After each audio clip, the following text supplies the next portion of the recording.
Kevin Joseph Faircourt. I'm born in Los Angeles, 1978. I mostly get radical every day, and I study fashion, music, and film. I have a trade journal. It's called Faircourt Editorial.com, and he's like my new, star of the show. He does sort of everything, so that's why I hang out with him. And I'm Michael Monasterio. I was born in 1991 in Westchester, Pennsylvania, and now I'm living in Salt Lake City, Utah. I'm primarily an actor, writer, and I just met Kevin here a couple weeks ago, and he extended the invitation to come be a part of his team. I got back to him, and then magic happened. And so now we're here up at Sundance just taking names, kicking some butt. What is Faircourt Editorial? Yeah, it's about story. It's my story I'm telling you, right? It's your story that we're trying to find out. Like, what's your story? The group story. What's the story?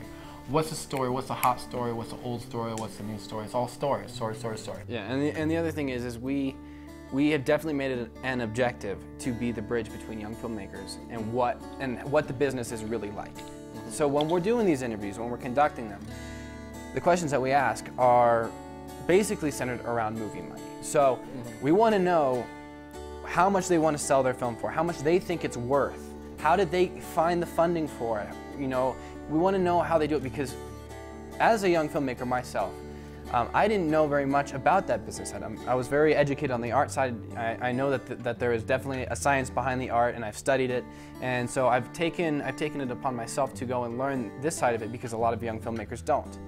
And it is crucial to having a successful film. You have to know how to fund it. You have to have the people in the suits that know how to talk to people who know the product, because that's what it is. And so that's what we're doing is we're basically going to exploit the information that nobody really hears about. This is how it's done. That's not bright enough for me. Let's do 1600. Okay, that's clean. Roll on camera. I put together a 3-man costume, so it's a mask and it's a hat. I think you had a chef hat, like a tall chef hat. I had like a king's crown, and then we both had black masks, like the masquerade types. We do it to spice up our interviews. We basically wanted to change it up. We're a young crew, we're improvising, we're testing things, and we want to create a different response. And the response that we created was a really engaged, powerful, we want that. And we just kind of did a loop through the press office, and that's where the writer-directors show up to get their credentials. So what happened? Yeah, we got an incredible response. Everybody was looking at us, and so as journalists, it was incredibly useful.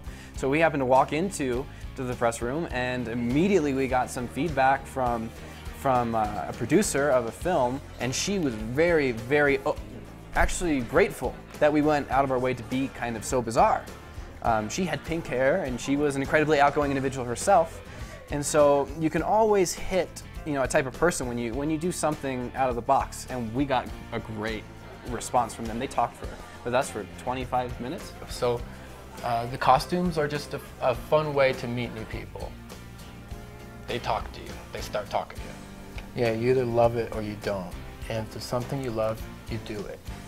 And you don't stop doing it until you stop loving it. And if you stop loving it, you stop doing it, you find something else you love, and you do it. All right, we are here, and we are with the Elon Sundance Experience. All right, what I like about Elon and the Sundance Experience is you got some kids that are really dedicated to film and independent film, specifically here at Sundance. So not only did they pack all their bags and fly over here for like a few days and pay for this place, and their instructors care enough to come with them and do all that, but they're really eager to produce, and they're really eager to learn, and that's what you don't get at a lot of schools. I've been to a few schools, and they don't usually happen like this. This is something that you sort of build over the course of 40 years, and you hope that you have a production company the size or dedicated. So, it's rare to have 20 people standing around like waiting for something to happen. And that's what's cool about Elon, is these people care and they work hard. It's obvious. And the award goes to... You guys are great. Thank you so much.